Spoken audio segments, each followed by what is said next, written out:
ഇത് മാസ് മോട്ടോഴ്സിനാണ്. നമ്മുടെ ഹീറോ ഹോണ്ടയുടെ SCD ഡീലക്സ് വണ്ടി ജനറൽ സർവീസായിട്ട് നമ്മൾ കയറ്റിയിട്ടുണ്ട്. സർവീസിൻ്റെ ഭാഗമായിട്ട് നമ്മൾ അതിൻ്റെ ബാക്ക് ബ്രേക്കൊക്കെ ചെക്ക് ചെയ്യാൻ വേണ്ടി അയച്ചിരുന്നത്. അപ്പോൾ ലൈനറൊക്കെ അത്യാവശ്യം പുതിയ ലൈനറാണ്, അത്യാവശ്യം ഉപയോഗിക്കാനുണ്ട് കേട്ടോ. അപ്പോൾ നമുക്കൊന്ന് ക്ലീൻ ആക്കി ഒന്ന് റീസെറ്റ് ചെയ്താൽ മതി. ബ്രേക്ക് ക്യാമൊക്കെ ഒന്ന് അഴിച്ച് ഗ്രീസ് ചെയ്ത് റീസെറ്റ് ചെയ്യാം. ചെയിൻ സ്പോക്കറ്റ് ആയാലും നമുക്ക് ഈ തവണ കൂടി ഒന്ന് അഡ്ജസ്റ്റ് ചെയ്യാം. അടുത്ത പ്രാവശ്യം നമുക്ക് അതിൻ്റെ ഒന്നുമല്ല നമുക്ക് ചെയിൻ സ്പോക്കറ്റ് മാറ്റേണ്ടി വന്നേക്കാം. ഇനി അതല്ലെങ്കിൽ നമുക്ക് നോക്കിയിട്ട് അതിൻ്റെ സ്പോക്കറ്റിൻ്റെ കണ്ടീഷൻ നല്ലതാണെങ്കിൽ നമുക്കൊരു കണ്ണിയൊക്കെ എടുത്തിടാം. അത് ഈ സർവീസും കൂടി നമുക്ക് ഈ രീതിയിൽ ഉപയോഗിക്കാം. നെക്സ്റ്റ് സർവീസിൽ നമുക്കത് ചെയ്യേണ്ടി വരും കേട്ടോ. പിന്നെ അതേപോലെ തന്നെ എയർ ഫിൽറ്ററിൻ്റെ കണ്ടീഷൻ ഇച്ചിരി മോശമാണ്. അപ്പോൾ അത് നമുക്ക് എയർ ഫിൽറ്റർ ഒന്ന് മാറ്റിയിടാം. അതേപോലെ കൂട്ടത്തേക്ക് ഈ ഹോൾഡറും പൊളിഞ്ഞു പോയിട്ടുണ്ട്.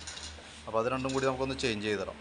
എൻജിൻ ഓയിൽ ചെക്കപ്പാണ് പറഞ്ഞിരുന്നത്. അപ്പോൾ നമ്മളത് നോക്കുന്ന സമയത്ത് ഓയിൽ ലെവൽ വളരെ കൂടുതലാണ്. ശരിക്കും നമുക്ക് ഇതിന് 900 മില്ലി ഓയിൽ മതി ഇതിനകത്ത്. ഇപ്പോൾ ഇതിനകത്ത് നമുക്കിപ്പോൾ 1200ഓളം 1100ൻ്റെ മുകളിലുണ്ട്. 900 മില്ലിയാണ് ശരിക്കും നമുക്ക് അതിൻ്റെ ആവശ്യമുള്ളൂ കേട്ടോ. തന്നെയല്ല ഓയിൽ ഒരുവിധം അത്യാവശ്യം അഴുക്കിലേക്ക് ആയിട്ടുണ്ട്. തീരെ മോശമെന്ന് പറയാൻ പറ്റില്ല, പക്ഷെ എന്നാൽ പോലും മാറേണ്ട ഒരു ടൈമിലേക്ക് എത്തിയിട്ടുണ്ട്. അപ്പോൾ കൂട്ടത്തേക്ക് നമുക്ക് അതിൻ്റെ ഓയിൽ കൂടി നമുക്കൊന്ന് മാറ്റിവിടാം. പിന്നെ നമ്മളതിൻ്റെ എഞ്ചിൻ ഹെഡിൻ്റെ ഭാഗം നോക്കുമ്പോൾ ഈ ഭാഗത്തൊക്കെ നമുക്ക് ചെറിയൊരു ഓയിൽ ലീക്കേജ് ഉണ്ട്. പക്ഷേ അത് നമുക്ക് എഞ്ചിൻ ഹെഡിൻ്റെ ഉള്ളിൽ നിന്നായതുകൊണ്ട് പുറമേ നിന്ന് നമുക്ക് പ്രത്യേകിച്ചൊന്നും ചെയ്യാൻ പറ്റില്ല. അപ്പോൾ പരമാവധി ഉപയോഗിക്കുക.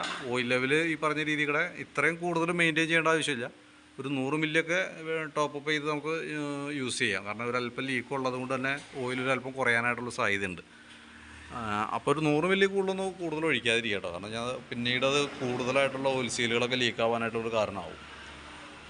പിന്നെ ഫ്രണ്ട് ഭാഗത്തേക്ക് വരുമ്പോഴത്തേക്കും ഫ്രണ്ട് ബ്രേക്കും കൂടി നമ്മളൊന്ന് അഴിച്ച് ക്ലീൻ ചെയ്യും. അപ്പോൾ ബാക്ക് വീൽ അഴിച്ച് നിർത്തിയാണ് ഫ്രണ്ടും കൂടി നമുക്കൊന്ന് അഴിച്ച് ബ്രേക്ക് ക്യാമൊക്കെ ഒന്ന് ക്ലീൻ ചെയ്ത് ഗ്രീസിങ് ഒക്കെ നിർത്തിയിട്ട് നമ്മൾ റീസെറ്റ് ചെയ്യും.